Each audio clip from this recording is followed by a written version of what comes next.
listening to Combat Sports UK. Combat Sports UK. What's happening, fight fans? Welcome back to Combat Sports UK. We are really trying to grow this channel, so can you please make sure that if you are watching this and you aren't subscribed, make sure that you do hit that subscribe button, like the video, comment, share it, and just make sure that you are interacting as much as you possibly can with these videos, because like I said, we are trying to grow the YouTube channel and have a proper go at things during 2025. So yeah, anything that you guys can do, massively appreciated on our end. But without further ado, I'm joined by Legends MMA head coach and yeah, an absolute fantastic fighter. Had a bit of time off. I'm joined by Faisal Malik. How you doing, my man? Yes, my bro. How you doing? Okay. Yeah, always good. Like I said, coming back to fighting now, taking on Ricardo Moraes at the Fight Star Championship event on the 21st of February at the London O2 Indigo. A long time off now, a big layoff. Obviously, you've still been working, still been attending events, coaching your fighters, bringing through the next level of amateur fighters and pro fighters. Did you feel like this was a good time now to focus on yourself and get yourself back into the cage? Yeah, I felt it was a perfect time to be fair. Because the last 2 years, I've been coaching non-stop. Yeah, just building the gym and stuff. And now things are more settled. So I thought, you know what, now is the perfect time. Yeah, well, I know a lot of people. It was all part of my plan, to be fair. I took this time out for a reason. To focus on the gym, focus on my fighters, and now everyone's settled in. Now it's time for me to get back in again. Yeah, well, I know a lot of people, a lot of fighters, when they take time off, it might be a case of they're not going to be in the gym as much, they're not going to be working on themselves as much. But with you, it seems like it's been the opposite. You've been in the gym pretty much every day, working with some of the best guys in the UK. Do you feel like, even though you've not been preparing for fights over the last few years, you've improved massively? Yeah, 100%. I'm pretty much in the gym 12 to 18 hours a day, in and out coaching the fighters, coaching everyone really. In that time, I've like, even though I took a step back, but I've worked on my own game as well in that time, if you know what I'm saying. Because I've been sparring with the guys, I've been training with the guys, it's because the time's been a bit, you know, like when you're in a fight camp, everything's a bit intense and stuff. Yeah. So the past 2 years, it's been more relaxed, but I felt like I've added so much more tools to my game. You know, small areas that I wanted to work on. I filled those gaps in, and now I feel the most complete I've ever felt, to be fair. Yeah, well, like I said, you very much say that on his day, obviously with some of the amateurs that you've got in there, that people like Ibrahim Attia and stuff are the best lightweights in the country on their day. And you got, obviously, you're learning from them, they're learning from you, and you're getting to kind of sharpen your tools against those guys. How much do you think the guys that you're coaching in the gym, like your Ibrahim Attias, like your Basifs and stuff, how much have they helped you over the last few years to keep sharp and to keep at the very best? We literally just finished sparring about an hour and a half's worth. And you probably see them if I flip my camera. I'll show you 1 second. Yeah, look, they're all chilling. Some of them are there, some of them are there, some of them are on the bike over there. So yeah, they've helped me massively. It's a teamwork in itself. I'm always there for them, and now I've got to fight. Now the whole team's here for me to get it. So yeah, I'm just grateful. Yeah, are they excited about you getting back in the cage as well? Yeah, they're very happy. Yeah. The last time I was at I was with your team is I was speaking to Ibrahim Basif, and he was saying that he felt that you guys were perhaps looked on as one of the very best gyms in the UK, and he says he thinks that's changing now. He thinks people are starting to recognize how good you guys are and how much you guys are leveling up. Do you think that's the case now? You're starting to kind of get the respect at Legends MMA that you deserve? Yeah, 100%. Obviously for me, we've only been open for like 2-3 years, but the work that we've done in those two years, it speaks for itself. Plus, now every promoter, every show kind of wants our guys on. I'm always getting emails, always getting messages. We need Legends guys on. We need this person on. And yeah, we know our level to get it. And I know with me and the coaching team that we have, we are amongst the best top 5 gyms in the UK. And in another 3 years, we'll cement that. Yeah, number 1 spot.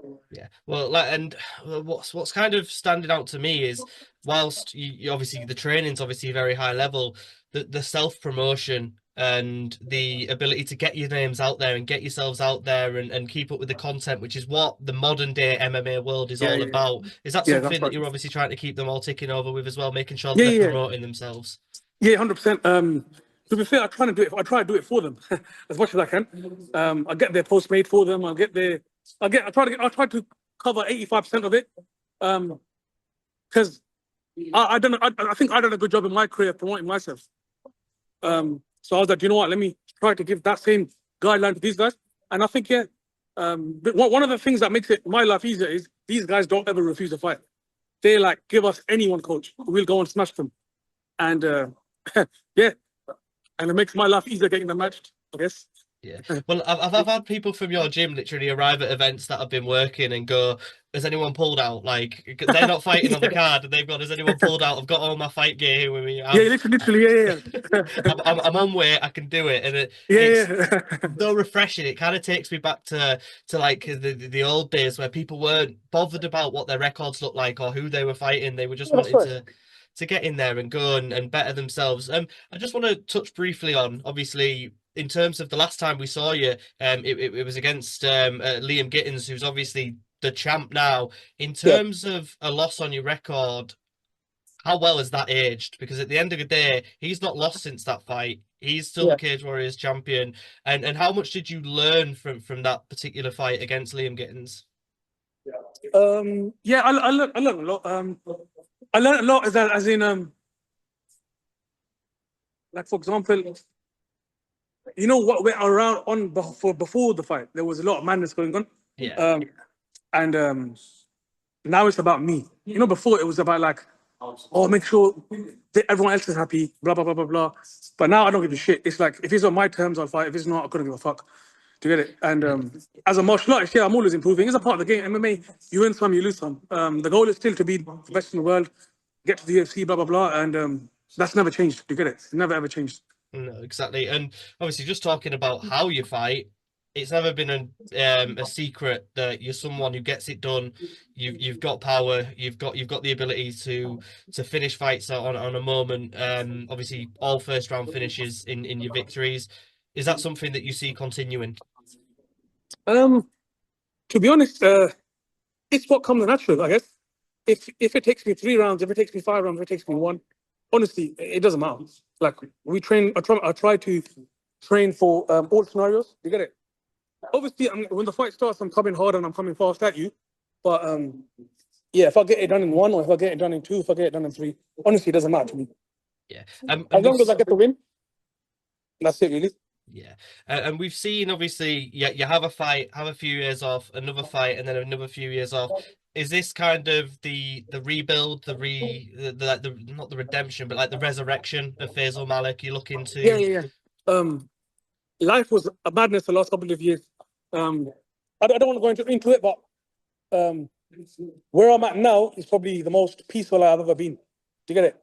And now I think, yeah, the time is perfect for me to because I want to fight like 3-4 times this year. And now the foundation is laid out. Now I've just got to go out and do it. Yeah. So obviously this year we're looking for kind of like an active year.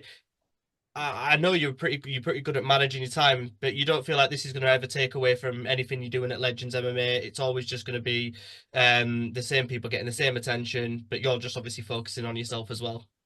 Yeah. The thing is, I'm always going to be here, yeah, but we've got a massive coaching team. It's not just me. We've got 9 other coaches with me. You get it? And they all deserve their credit as well. So, like, if I'm not around, I can pass the baton on to Sam. I can pass it on to Uncle. I can pass it on to Rich. I can pass it on to Barry. I can pass it on to Steve. The list will go on. Do you get it? It's not just me. The whole team is here. Jermaine, Babs, all of them. Do you get it? So, yeah, I just love the team. And yeah, if I need time off to go focus for a fight, it's all good. I've got good guys in place to help me do that. Yes. Yeah. And obviously, I just want to kind of touch on Sam a little bit there. What's his kind of future plans looking like? Because obviously, the last time I saw him on Octagon. I saw him in the main event there, get the win. What's his next sort of steps, do you think?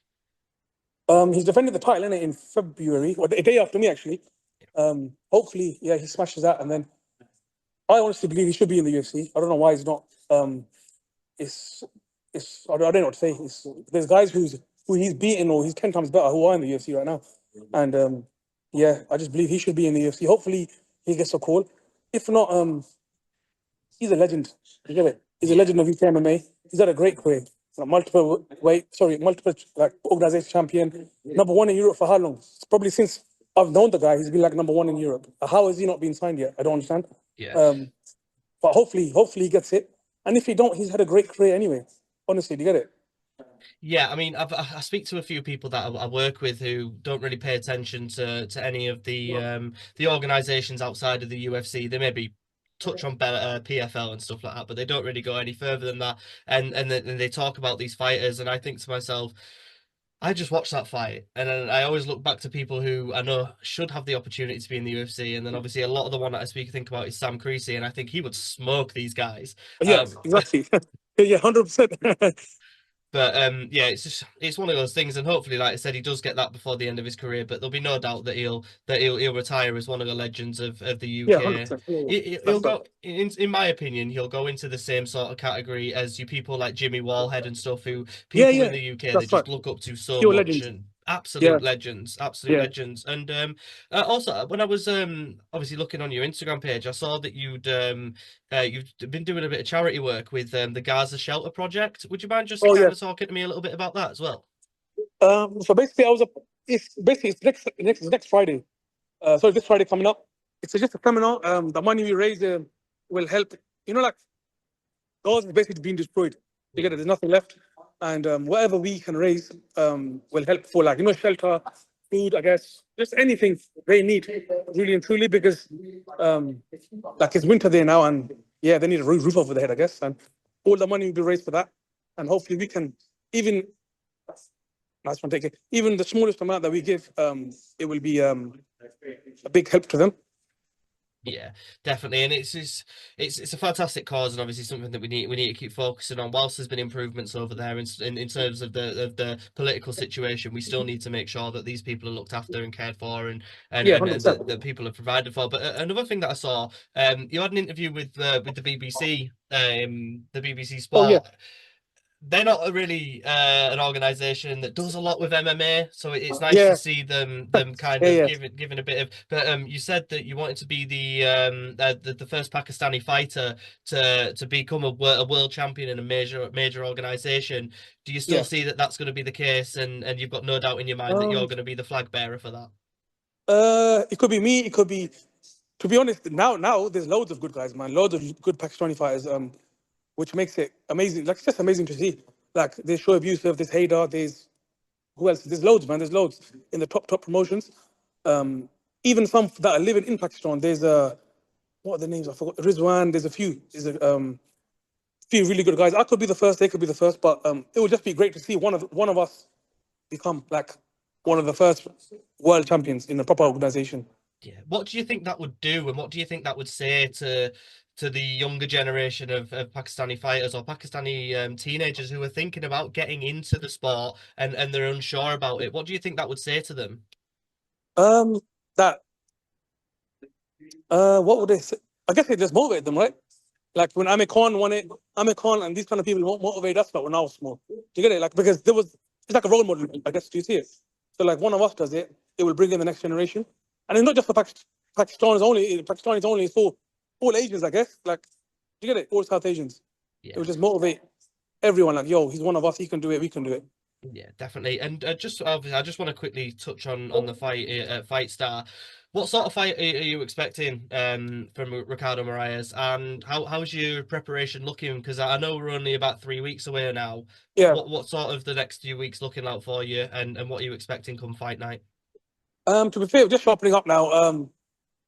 Just trying to stay fit, stay injury free, and just do the job on him. Simple as that. Just get the win by any means necessary.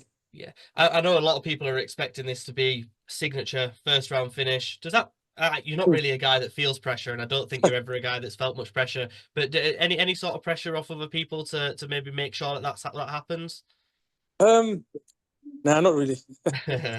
I just do, if it comes, it comes. If it don't, it don't. Honestly, like I never plan to win in the first round. If you know what I'm saying.